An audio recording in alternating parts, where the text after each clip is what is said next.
사울의 땅을 다윗에게 넘겨주고 자신의 지위를 보장받겠다. 뭐 그런 의도가 있었던 것 같습니다. 그런데 오늘 본문을 보면 다윗이 조건을 내걸죠. 13절을 다시 보세요. 다윗이 이르되 좋다. 내가 너와 언약을 맺거니와 내가 너에게 한 가지 일을 요구하노니 나를 보러 올 때에 우선 사울의 딸 미갈을 데리고 오라. 그리하지 아니하면 내 얼굴을 보지 못하리라. 사울의 딸 미갈을 데리고 오라는 것입니다. 왜 그렇죠? 미갈은 다윗의 아내입니다. 무슨 일이 있었을까? 우리가 아는 것처럼 과거 다윗이 백성들의 인기를 얻게 되자 사울은 이 다윗을 어떻게든 처리를 하고 싶었던 것을 우리는 압니다. 그래서 괴략을 꾸미는데 자기를 사위로 삼겠다.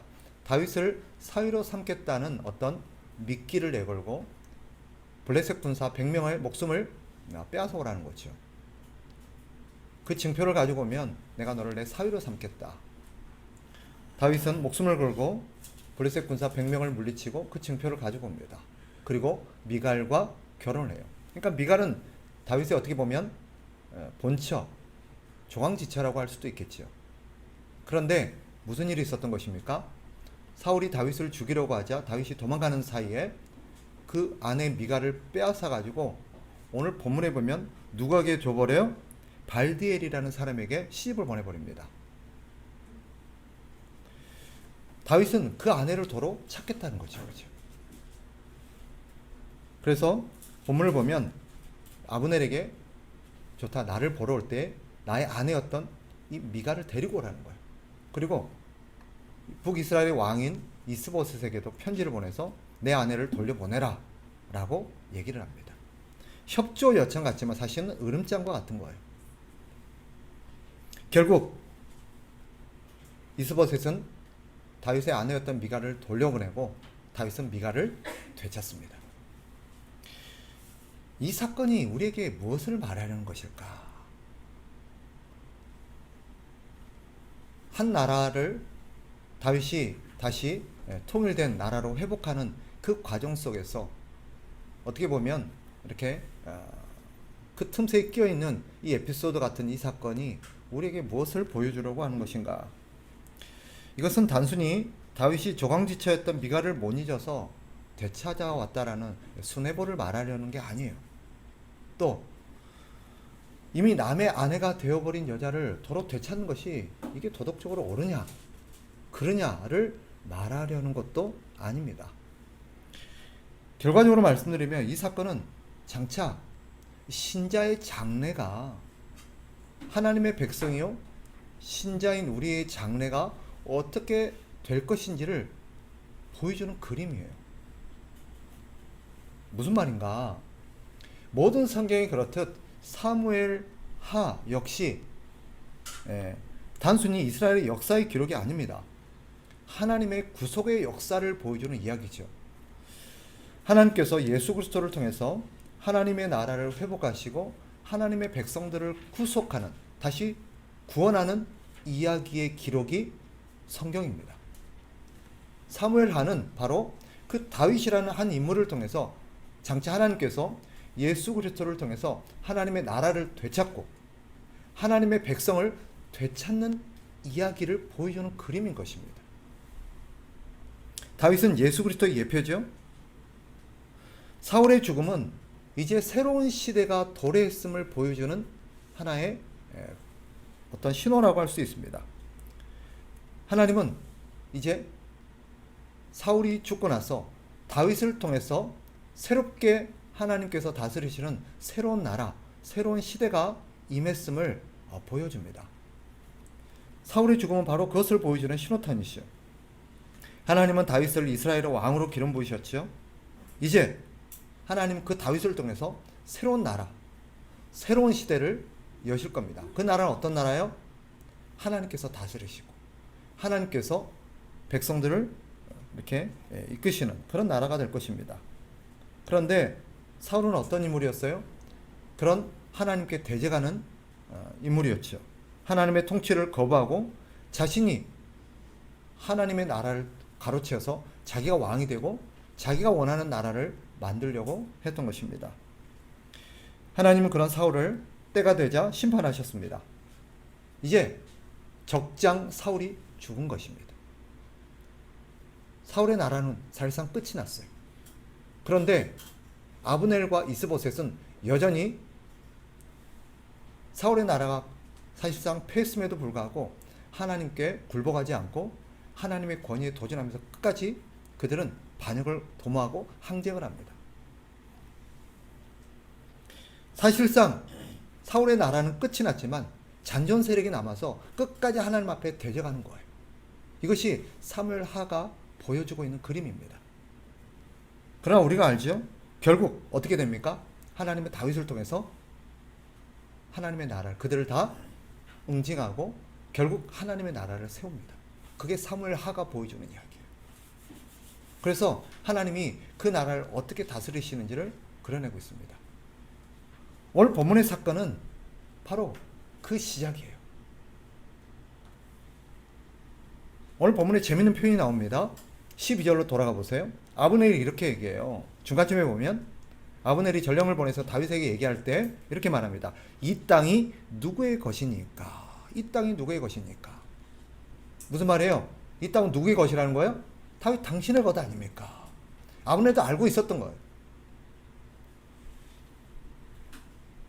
결국 그 땅을 돌려주겠다는 거죠. 근데 참 어떻게 보면 자기가 돌려주고 말고의 자기에게는 권한이 없어요. 그럼에도 불구하고 마치 자기 땅인 것처럼 자기 것을 돌려주는 것처럼 그렇게 그는 교만하게 보여주고 있죠. 그가 돌려주기 싫다고 해서 안 돌려줄까요? 아닙니다. 결국 하나님께서는 그 땅을 때가 되면 다윗에게로 돌리셔서 하나님의 나라를 세우십니다. 근데 중요한 것은 그 과정 속에서 우리가 오늘 이 사건이 이루어지고 있다는 것이죠. 아브넬과 이스보셋은 남아있는 잔존 세력이라고 볼 수 있겠죠. 그런데 그 당시 이 다윗을 왕으로 인정하고 그 다윗의 통치를 받아들이며 다윗을 섬긴 족속은 유다 족속밖에 없습니다. 이는 바로 지금 우리가 살아가는 세상의 역사를 그대로 그려내고 있어요. 예수 그리스도께서 십자가에서 죽으심으로 죄와 사망의 권세를 이기시고 사실상 사탄은 패배했습니다. 그러나 여전히 사탄의 잔존 무리들은 그 하나님의 승리, 예수 그리스도의 승리에 굴복하지 않고 끝까지 항전하고 있죠. 반역을 일삼고 있습니다. 이스보셋과 그 무리는 바로 그것을 보여주는 그림이죠. 그러나 그 시대에도 예수 그리스도를 왕으로 인정하고 예수 그리스도를 섬기며 따르는 무리들이 있습니다. 그들을 성경은 교회라고 부릅니다. 사실상 유다는 구약의 교회라고 할 수 있겠죠. 그러나 때가 되면 어떻게 될까요? 모든 나라가, 모든 사람들이 예수 그리스도를 왕으로 인정하게 될 것입니다. 그런 나라를 반드시 임할 겁니다. 오늘 본문은 그것을 보여주죠. 그렇다면 이런 하나님의 나라의 회복과 다윗이 미갈을 되찾는 것은 무슨 사건이, 무슨 관계가 있는가? 도대체 이것이 그 하나님의 나라를 회복하는 이야기에 이것이 왜 사파처럼 끼어져 있는가 하는 것입니다. 이는 아까 말씀드린 것처럼 장차 신자의 장래가 어떻게 될 것인가 하는 것을 보여주는 그림이지요. 사울이 죽은 후에 본문에는 성경을 보면 두 여인이 등장합니다. 하나는 사울의 첩이었던 누구죠? 리스바라는 여인이죠. 그죠? 그리고 또 한 명은 사울의 딸인 미갈이라는 여인입니다. 이 두 여인은 이 세상의 두 부류의 사람들의 운명을 보여주는 그림자라고 할 수 있어요. 두 여인 모두 사울에게 속해 있었습니다. 그런데 리스바는 사울이 죽자 어떻게 됩니까? 아브넬의 여자가 되어서 아브넬과 함께 몰락합니다. 역사의 문제에서 사라져버려요. 그러나 미갈은 어떻습니까? 다윗의 아내라는 신분을 되찾게 됩니다. 다윗은 정혼자였던 미갈을 포기하지 않고 다시 아내로 되찾는 거지요. 이미 남의 아내가 되어버린 그 미갈을 다시 되찾는 이유가 뭐예요? 오늘 본문에 뭐라고 말합니까? 자, 14절로 가보세요. 다윗이 이렇게 말합니다. 다윗이 사울의 아들 이스보셋에게 전령들을 보내 이르되 내 처 미갈을 내게로 돌리라. 그는 내가 전에 블레셋 사람의 포피 100개로 나와 정혼한 자니라. 여기 줄을 좀 꺼놓으세요. 나와 정혼한 자니라. 이 정혼했다는 게 뭐예요? 내 신부로 뭐 한 거예요? 언약을 체결한 거예요. 너는 이제 나의 신부다라고 그와 약속을 하고 언약을 체결한 그런 관계라는 거예요. 그는 내 아내다. 그는 이제부터 내 아내다 하고 언약을 맺은 거예요. 사울에 의해서 빼앗기고 사울에 의해서 일시적으로 장악되긴 했지만 그는 다윗의 아내였던 것입니다. 미갈은 바로 예수 그리스도의 신부로 부름받은 신자의 모습을 그대로 보여줘요. 신자의 그림자라고 할 수 있겠죠. 다윗이 자신과 정혼한 아내인 미갈을 되찾는 것처럼 예수 그리스도께서는 반드시 당신의 신부를 되찾는다는 것을 오늘 본문의 그림을 통해서 보여주는 것입니다. 미갈은 그동안 다윗과 정혼했음에도, 즉 다윗의 아내였음에도 불구하고 다른 사람의 아내로 살아야 했습니다. 마치 신자가 그리스도의 신부이면서도 지금 세상에 속해서 세상과 더불어 살아가는 그런 어떤 처지와 흡사하다고 볼 수 있어요. 만약 다윗이 미갈을 찾지 않았더라면 어떻게 됐을까요? 평생을 다른 남자의 아내로 살아갈 수밖에 없는 운명이 될 것입니다. 그리고 사울의 나라, 사울의 사람들과 함께 몰락하는 그런 운명이 될 수밖에 없겠죠. 신자 역시 마찬가지입니다.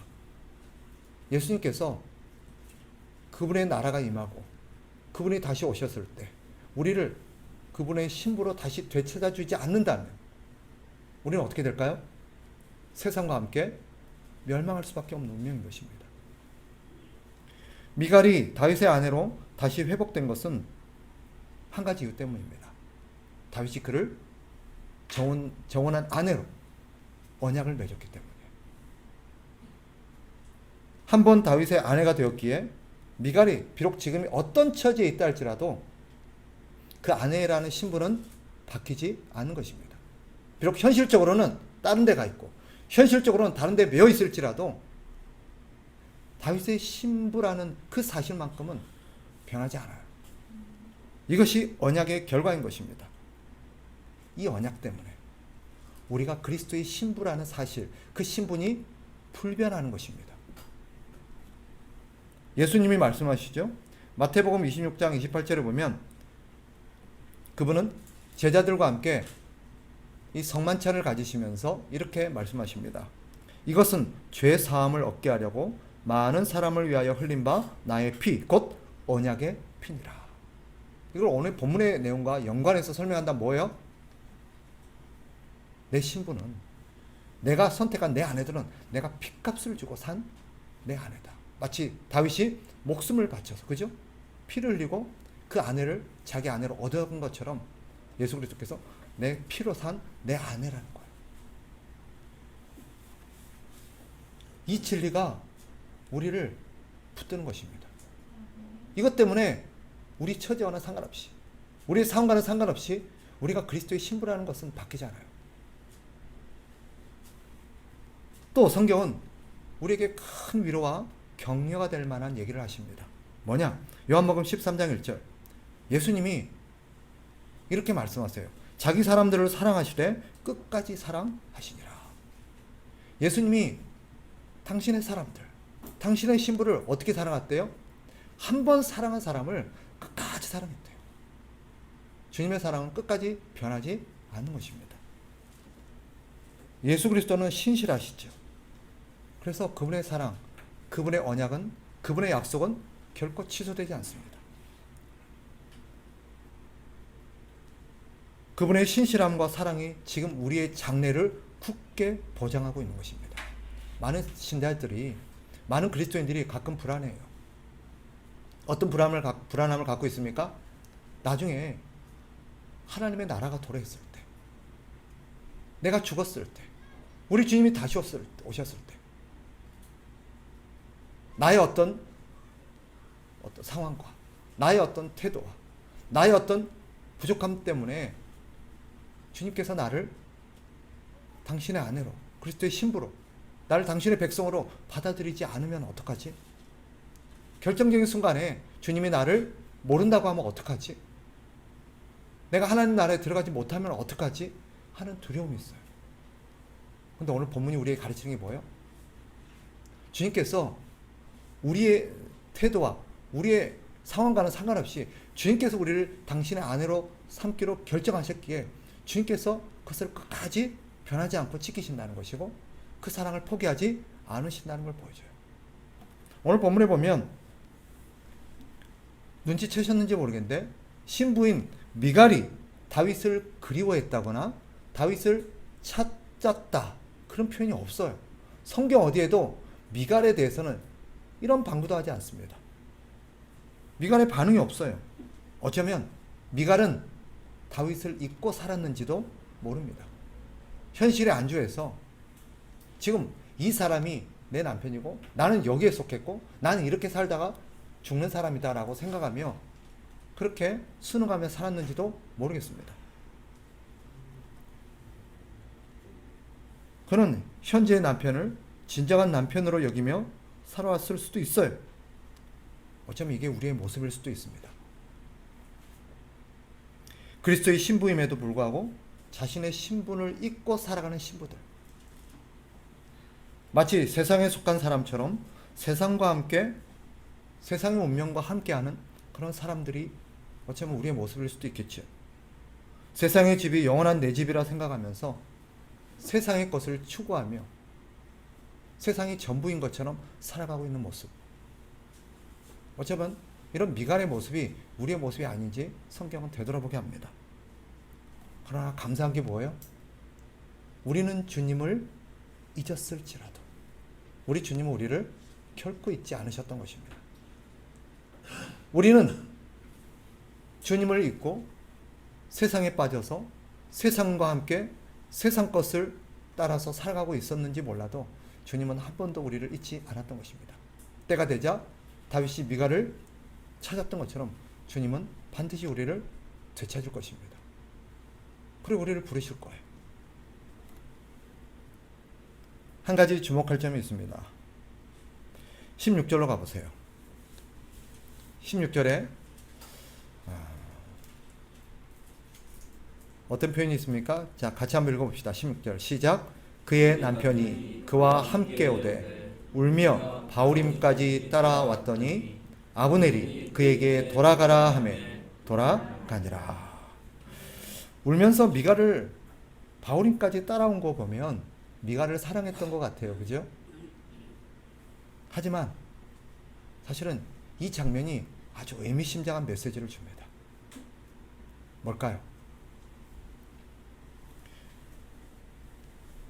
다윗이 오자 다윗이 다시 때가 되어서 왕으로 그죠? 다시 오죠. 그죠? 그러자 무슨 일이 벌어져요? 이 미갈은 더 이상 그의 아내가 되지 않았던 것입니다. 쉽게 말하면 다윗이 그 아내를 되찾는 순간 그들의 관계는 깨어지고 맙니다. 이게 이 세상과의 관계입니다. 우리 주님이 다시 오시는 날 우리를 둘러싸고 있던 세상의 모든 관계들은 끝이 납니다. 아무리 사랑하고 아무리 좋아하고 아무리 어떤 관계였는지 상관없어요. 우리 주님이 오시는 날 우리를 둘러싸고 있는 세상의 모든 관계들은 그날로 끝이 나요. 종식됩니다. 우리가 붙들고 싶다고 붙들 수 있는 것도 아니고 세상 그 무엇도 더 이상 우리를 얽어맬 수 없습니다. 아무리 세상이 우리를 사랑하고 세상이 아무리 우리를 가지려고 하고 세상이 아무리 우리를 장악하려고 해도 우리 주님이 오시는 날 우리를 얽어매던 세상의 모든 족쇄들은 다 풀려요. 모든 관계가 끝이 납니다. 오해하지 마십시오. 이것은 세상의 삶에 소홀을 한다든지 무책임하게 살아도 된다는 것을 말하는 것은 아닙니다. 우리는 주어진 삶에 최선을 다해서 살되 이 세상에 속한 자로 살지 말라는 뜻입니다. 마치 이 세상이 영원한 것처럼 지금 우리의 신분, 우리의 상황, 우리의 어떤 처지들이 영원한 것인 것냥 그렇게 살지 말라는 뜻입니다. 비록 지금은 우리가 세상에 매여 있고 세상에 발을 딛고 살아가고 있지만 우리의 궁극적인 신분, 우리는 그리스도의 신부라는 것을 잊지 말고 살라는 것입니다. 우리 주님이 다시 오시는 날 오직 한 가지의 관계밖에 없어요. 우리가 주님과의 관계, 우리와 주님과의 관계밖에 안 남아요. 우리를 둘러싼 세상의 모든 관계는요, 우리 주님을 중심으로 재편될 것입니다. 그러니 그리스도의 신부,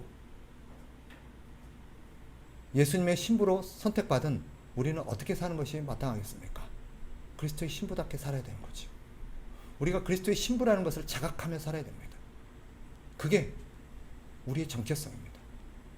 비록 지금은 내가 이 모습, 이 상황에 있지만 나는 장차 우리 주님이 오신 날이 언제가 될지 모르지만 그때 우리는 그리스도의 신부로서 우리의 신분이 다시 회복되어지고 이 땅에 있던 우리의 모든 관계와 삶들은 종식될 거라는 것을 생각해야 돼요. 말씀을 정리하겠습니다.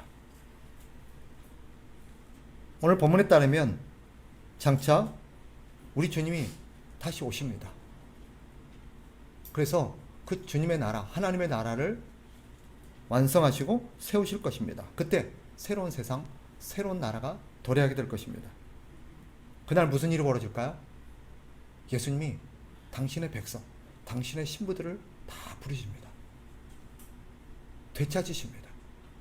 그들은 잊고 있을지라도 그들은 잠시 자신의 신분을 망각하며 그렇게 살았을지라도 우리 주님이 그들을 다 부르십니다.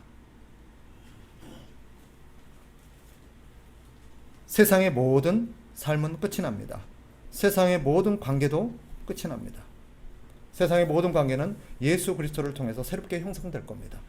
그러니 우리는 그리스도의 신부라는 사실을 잊지 말고 사셔야 됩니다. 자, 그렇다면 그리스도의 신부로 산다는 것은, 그리스도의 신부답게 산다는 것은 어떤 삶일까요?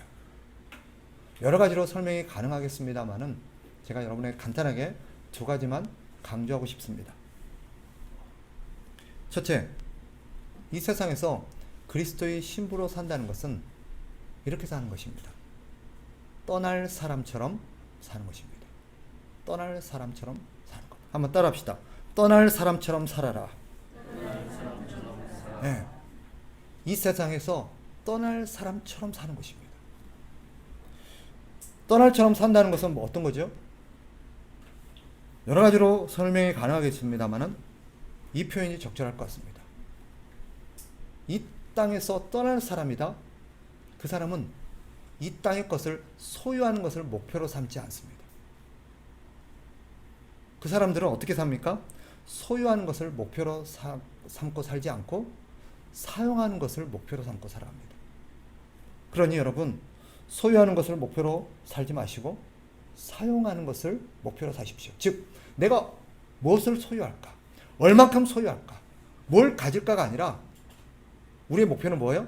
지금 주어진 것을 어떻게 사용할 것인가에 관심을 두고 살아야 됩니다. 그런데 오늘날 이 세상에 속한 사람들의 삶이 어떻습니까? 지금 주어진 것에 만족하면서 곧 떠날 사람처럼 이 지금 내가 주어진 걸 어떻게 다 사용하지가 아니라 어떻게 모으지? 계속 모으는 데만 관심이 있어요. 더 모으려고 하고 더 가지려고 하고 더 채우려고 해요. 마치 이 세상에서 천년만년 살 것처럼. 그 사람들의 마음에는 떠남이 없어요. 근데 안타까운 게 뭐죠?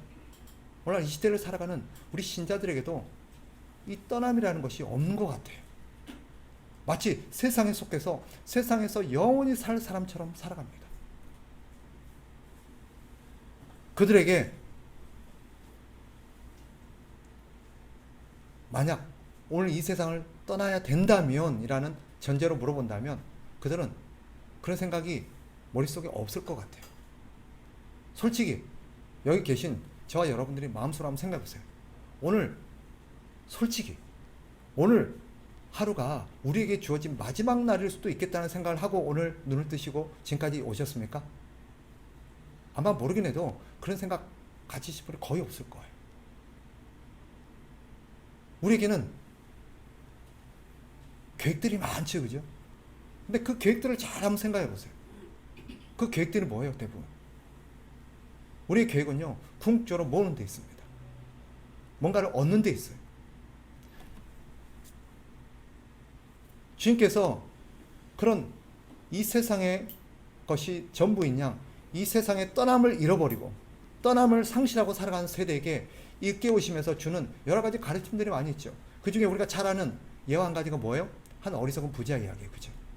이 부자는 어떤 생각을 갖고 있어요? 떠남이라는 게 없어요. 계속 이 땅에서 영원한 천년만년 살 것처럼 살아갑니다. 근데 주님께서 그에게 어떤 메시지로 경종을 울리죠? 이 어리석은 자야, 오늘 밤 내가 네 영혼을 도로 찾는다면 네가 가진 게 누구의 것이 되겠느냐. 그러면 이 부자가 그날 저녁에 그날 이 세상을 떠나면서 가장 후회했던 건 뭘까요? 아, 내가 뭘 더 못 가졌는데 이거 한번 가져볼 걸. 아, 내가 어떤 뭘 더 소유하지 못했는데. 아닐 겁니다. 확신컨대 그는 지금까지 내가 모으는 데만 신경 쓰고 내가 모은 것들을, 내가 가진 것들을 제대로 누리지 못한 것에 대한 원통함이 더 클 겁니다.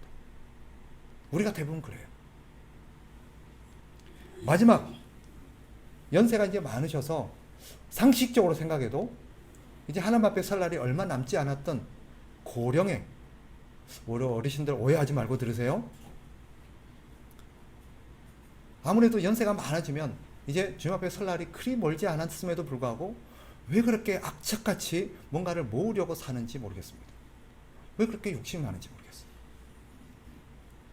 그분들은 제가 보기에 충분히 가지고 충분히 소유했음에도 불구하고 그것을 사용하고 쓰는 것에는 관심이 없고 여전히 모으는 것에만 관심이 있어요.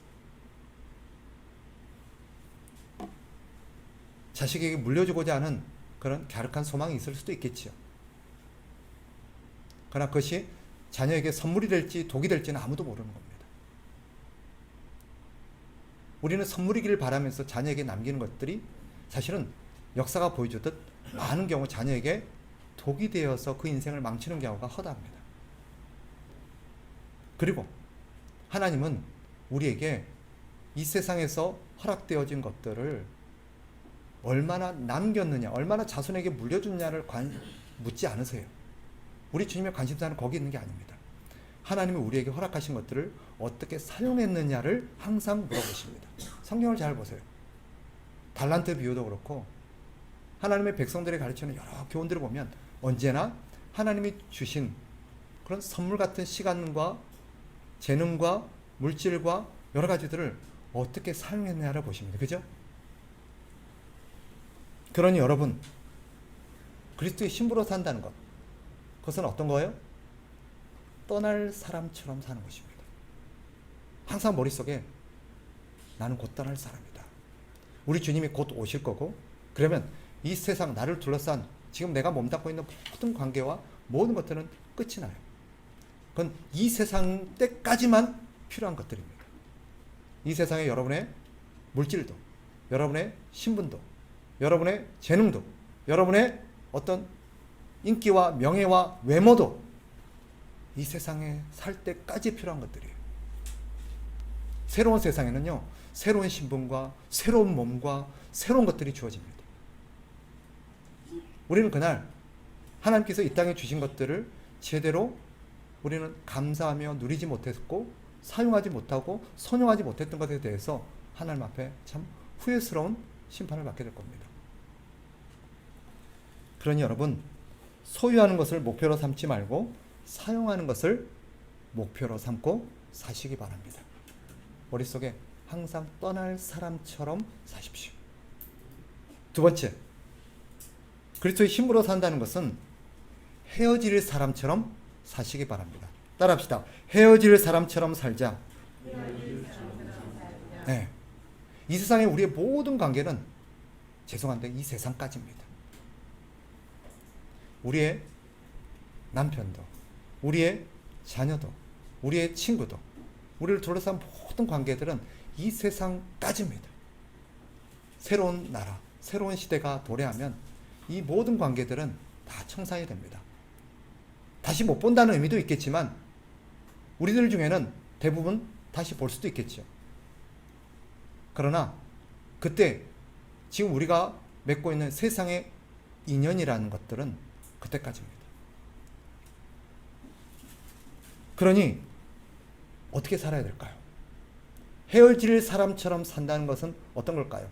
다시는 안 볼 거니까 막 해코지하면서 막 그렇게 살아야 될까요?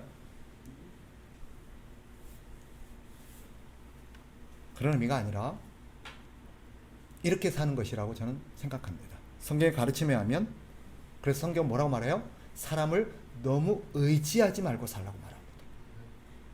사람들을 너무 의지하지 마십시오. 남편을 너무 의지하지도 말고, 아내를 너무 의지하지도 말고, 자식을 너무 의지하지도 마십시오. 곧 떠날 사람이고 헤어질 사람입니다.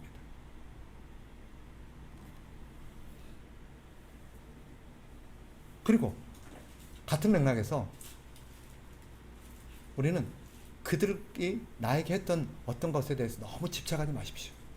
곧 끝납니다. 우리는 세상의 은원에 너무 집착하며 살면서 우리 인생을 소진해요. 누군가를 향한 집착적인 사랑, 그것으로 인생을 소진하기도 하고, 누군가를 향한 집착적인 분노와 미움, 증오로서 세상을 소진하며 살기도 합니다. 사실상 끝나버려요. 그런 관계에, 그런 인연에, 그런 것에 집착하면서 우리가 마땅히 살아야 될 인생을 많이 소모하고 살아요. 그러니 어떤 인간관계에 너무 연연하고 너무 의지하지 않고 사시기를 바랍니다. 우리가 진정 의지하고 영원토록 우리가 함께할 분은 예수 그리스도밖에 없습니다. 하나님밖에 없어요. 또 헤어질 사람처럼 산다는 것은 누군가를 너무 두려워하지 말고 사시기 바랍니다. 마치 천년만년 영원토록 볼 사람처럼 두려워서 그렇게 사시는데, 만약에 보세요.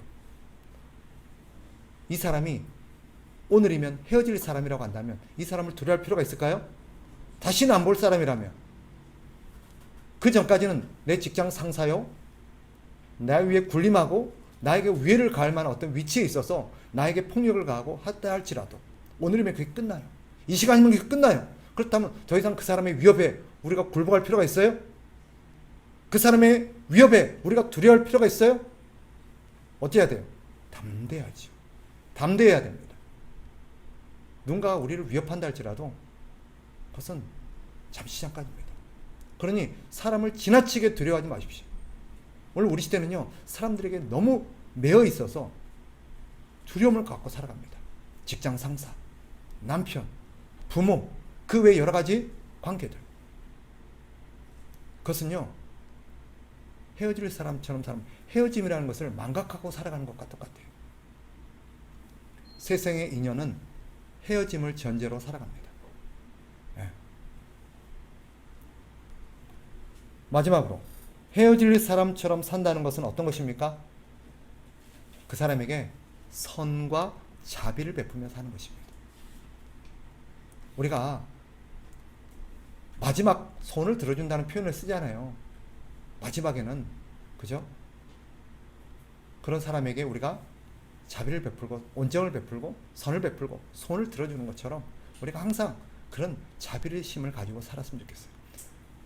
항상 누군가가 나에게 부탁한다, 누군가가 나에게 뭐 어떤 식으로든 어떤 해를 끼쳤다, 마지막인 것처럼, 그래 이게 마지막이니까 내가 이해하자, 참자, 들어주자, 이런 마음으로 사시면 좋겠어요. 그러면 사실 우리가 나중에 이 관계가 끝이 나더라도 뒤끝이 찝찝하지 않죠. 미련이 없죠. 후회가 없죠. 왜? 내가 할 도리는 했으니까. 그리고 하나님 앞에 섰을 때 나는 그것이, 그죠? 만약에 미갈이 이 바울임까지 따라왔었던 그 남편 이 발디엘에게 정말 못되게 굴고 아내로서 도리를 못하고 여러 가지 막 형편없이 살았다고 칩시다. 그렇다면 헤어지는 그 순간 어떤 느낌이 들까요? 네. 참 마음이 편치 않을 겁니다. 비록 헤어지지만 다시는 볼 일 없는 사람이지만 그죠? 그것은 신자의 마땅한 태도가 아니라고 생각해요. 그러니 우리는 항상 헤어짐을 생각하면서 마지막 아름다운 매듭을 지을 필요가 있습니다. 그래서 항상 헤어짐의 매듭, 끝의 매듭은 아름다워야 됩니다. 화장실에 가니까 아주 좋은 표현이 있더라고요. 뭐라고 되세요? 머문 자리는 깨끗하게, 아름답게. 아름다운 사람은 머문 자리도 아름다워야 된다라는 표현이 있더라고요. 깨끗이 사용하고 가라는 뜻이겠죠? 이게 저는 신자에게도 마땅한 태도라고 생각합니다. 여러분이 머물렀던 자리, 여러분이 맺었던 인연들, 여러분이 몸담았던 것들, 헤어짐을 전제로 하십시오. 그리고 여러분은 그리스도의 신부로서 그리스도를 닮고 그리스도 같은 아름다운 사람들이지 않습니까? 그죠? 그 아름다운 사람이 아름답게 자리를 매듭지어야겠죠. 그런 인생을 좀 사셨으면 좋겠어요. 그래서 우리 주님이 곧 우리를 데리러 오실 거고 우리는 곧 이 세상의 모든 것을 끝내고 주님과 함께 하나님의 나라에서 영원토록 살아갈 때에 그리스도의 신부로서 주님께 부끄럽지 않고 또 우리 주님을 기다리며 살아가는 그런 저와 여러분의 삶이 되었으면 좋겠습니다.